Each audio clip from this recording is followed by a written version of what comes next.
எதிர்க்கட்சிகள் ஆளுகிற மாநிலங்களை மட்டும் இடி, ஐடி, சிபிஐ கவர்னர்களை வச்சு தொல்லை கொடுப்பார்.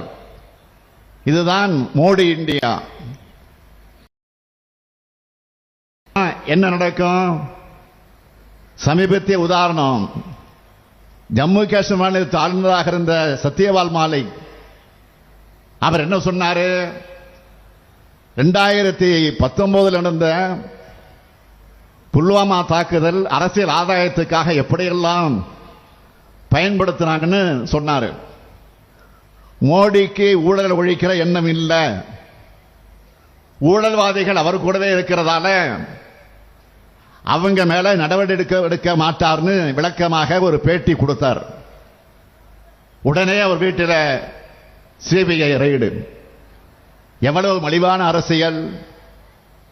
பெண் சக்தி, பெண்கள் பாதுகாப்பு பத்தி இப்போ தொடர்ந்து பேசுற பிரதமர் பாஜக எம்பி பிரிஜ்பூஷனால் பாலியல் துன்புறுத்துக்கு ஆளான மல்யுத்த வீராங்கனைகள் கண்ணிவிட்ட போது வாய் திறக்கவே இல்லையே. ஏன்? குஜராத்தில் பில்கிஸ் பானு பலாத்கார வழக்கின் குற்றவாளிகள் விடுதலை செய்யப்பட்டப்போ பெண் சக்தி மேல பிரதமர் மோடிக்கு அக்கறை வந்துச்சா? மணிப்பூர் பெண்களுக்கு இழைக்கப்பட்ட கொடூரத்தை மௌனமா ஏன் வேடிக்கை பார்த்தார்? ஒரு தடவையாவது மணிப்பூருக்கு போய் பாதிக்கப்பட்ட மக்களுக்கு ஆறுதல் சொன்னாரா? அது மட்டுமல்ல, ஜம்மு காஷ்மீர்ல 8 வயசு குழந்தைய கோயில்ல வச்சு வன்புணர்வு பண்ணாங்கள, அந்த குற்றவாளிகளுக்கு ஆதரவா 2 பாஜக அமைச்சர்கள் ஊர்வலம் போனாங்கள. இதுக்கு கண்டனம் எழுந்த உடனே அவங்க என்ன சொன்னாங்க? கட்சி தலைமைதான் எங்களை அனுப்பி வச்சதுன்னு சொன்ன அவங்கள மோடி தட்டி கேட்டாரா? உத்தரப்பிரதேசத்தில் உன்னாவ் ஞாபகம் இருக்கா? வேலை கேட்டு போன பெண், இளம்பெண், பாஜக எம்எல்ஏ குல்தீப் சிங் உணர்வு பண்ணாரு. இந்த புகார அந்த பொண்ணு சொல்லக்கூடாதுன்னு குல்தீப்போட சகோதரர் நண்பர்களும் சேர்ந்து அவரை கடத்தி மயக்க மருந்து கொடுத்து நாள் கணக்கில் கூட்டுப்பாடு வல்லுறவு செஞ்சாங்க. காப்பாத்த போன தந்தைய போலி வழக்கு போட்டு சிறையில் வச்சு அநியாயமா கொன்னாங்கள. நியாயம் கிடைக்காத விரக்தியில உத்தரப்பிரதேச முதலமைச்சர் யோகி வீட்டுக்கு முன்பு அந்த பெண் தீக்குளிக்க முயற்சி பண்ணாங்க. அப்புறம் கூட அந்த பெண்ணை வண்டியில் ஏற்றி கொல்ல முயற்சி நடந்தது. அதெல்லாம் அவங்க அத்தை இறந்து போனாங்க. இதையெல்லாம் வேடிக்கை பார்த்தது யாரு?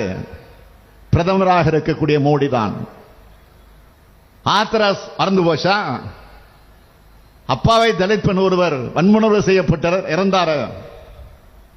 அவருடைய உடலை பெற்றோர் சம்பந்தம் இல்லாமல் பெட்ரோல் ஊத்தி போலீஸை எரிச்சாங்களே. பாதிக்கப்பட்ட குடும்பத்தை பார்த்து ஆறுதல் சொல்ல கூட சகோதரர் ராகுல் காந்தி அவர்களும் பிரியா காந்தி ஆகியோருக்கு அனுமதி மறுத்தாங்களே. இப்படிப்பட்ட காட்டாட்சி தான் பாஜக ஆட்சி. பெண்களுக்கு சுதந்திரம் கொடுக்க கூடாதுன்னு பாஜகவை சேர்ந்த முதலமைச்சர் யோகி பேசினார். இதையெல்லாம் மோடி தடுத்தாரா? மோடி இந்த நாட்டுக்கு செய்தது என்ன? ஒரு தாய் மக்களா வாழுற மண்ணில் மதவெறிய விதைச்சை பிளவுபடுத்தினார். மக்களுக்காக பேசுறவங்களை சிறைகளை தள்ளி ரசிச்சாரு. எழுத்தாளர் கௌரி லங்கேஷ் கல்புர்கி கொல்லப்பட்டதை மௌனமா வேடிக்கை பார்த்தார். மதவெறியர்களுடைய வன்முறையையும் கொலைகளையும் தாராளமயமாக்கினார். இப்படிப்பட்டவரை தமிழ்நாட்டு மக்கள் ஒரு நாளும் ஏத்துக்க மாட்டாங்க. அது ஜூன் 4ஆம் தேதி அவருக்கு தெரியத்தான் போகுது. இப்ப புதுசா என்ன சொல்றாரு? நாம் தான் வளர்ச்சி திட்டங்களை தடுத்தோமாம். எவ்வளவு பெரிய போய்!